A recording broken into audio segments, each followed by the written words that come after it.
तो श्री राधे जी को कहा कि आप मेरे कंधे पर बैठ जाओ और अपने हाथ से फूल चूंट लो, फिर मुझे दे दो, फिर आपको निवेदित करो।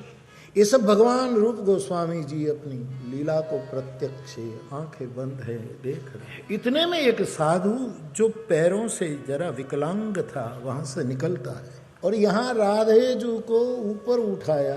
भागवत जी में भी गोपी गीत के पूर्व भी ऐसी घटनाओं का जिक्र संतों ने किया, लेकिन यहाँ दूसरी बात।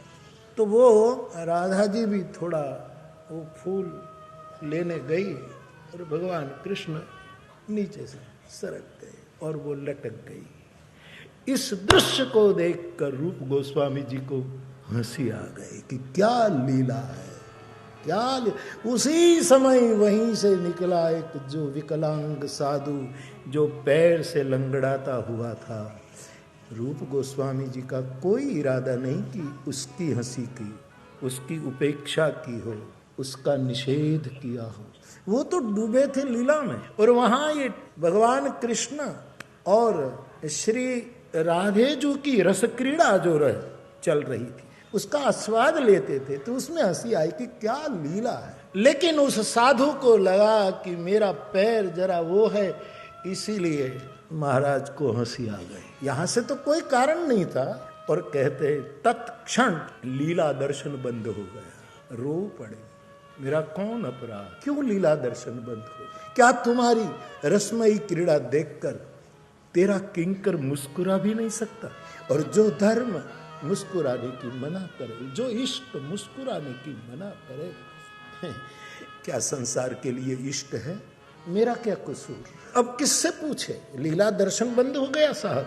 अपने ज्येष्ठ बंधु सनातन गोस्वामी जी महाराज को पूछते हैं, भगवान ये लीला दर्शन क्यों रुक गया? कि मैं भी उसी समय लीला दर्शन कर रहा था और आपका कोई इरादा वो विकलांग साधु का वो करने से उपेक्षा या तो मजाक करने का आपने तो ये देखा भी नहीं, लेकिन फिर भी उसको ऐसा लगा कि मेरे लंगड़ेपन को देखकर ये बाबा जरा मुस्कुराए, इसीलिए लीला दर्शन स्थगित हो।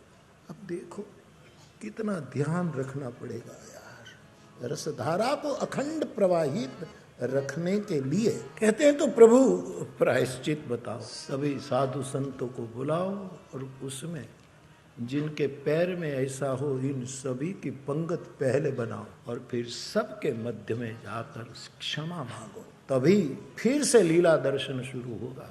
इरादा न हो वैष्णवो तो भी सामने को हमारे किसी दूसरे कारण के लिए हुए क्रियाकलाप से चोट लगे और धारा बंद हो जाए तो बहुत चिंतन करना, पता लगे किसी बुद्ध पुरुष से तो उसके पास जाकर क्षमा मांग लेना, ताकि प्रेम धारा फिर आगे बढ़ने लगे। हम और आप कोई कम प्रेमी नहीं है, हम और आप सब उसी के प्रेमी हैं, कम नहीं है, लेकिन हमारी धारा बार बार टूटती है। इसी कारण तब जाहिर में क्षमा मांगने की जिसकी तैयारी हो, बेगुनाह होते हुए सभा में जाकर, तुम्हारा कोई कसूर न हो फिर भी तुम सभा में जाकर, उदासीनता तुम्हारे मन में है लेकिन दुनिया को दिखाए बिना जब ये कबूला, जिसको आत्मनिवेदन भी कहते हैं, यद्यपि कारण नहीं है ये करने की जिसको। मैं कल एक पुस्तक पढ़ रहा था, रात को पन्ने रागों की माहिती उसमें थी, प्रत्येक शास्त्रीय राग ताल उसकी सब नोटेशन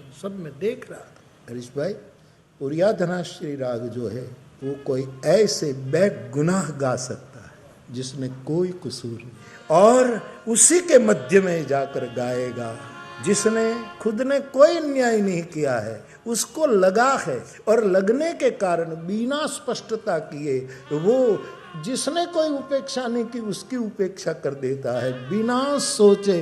तब अंदर से अकेला होकर पूरी सभा में जो गाया जाता है उसी को कहते पुरिया धनाश्री।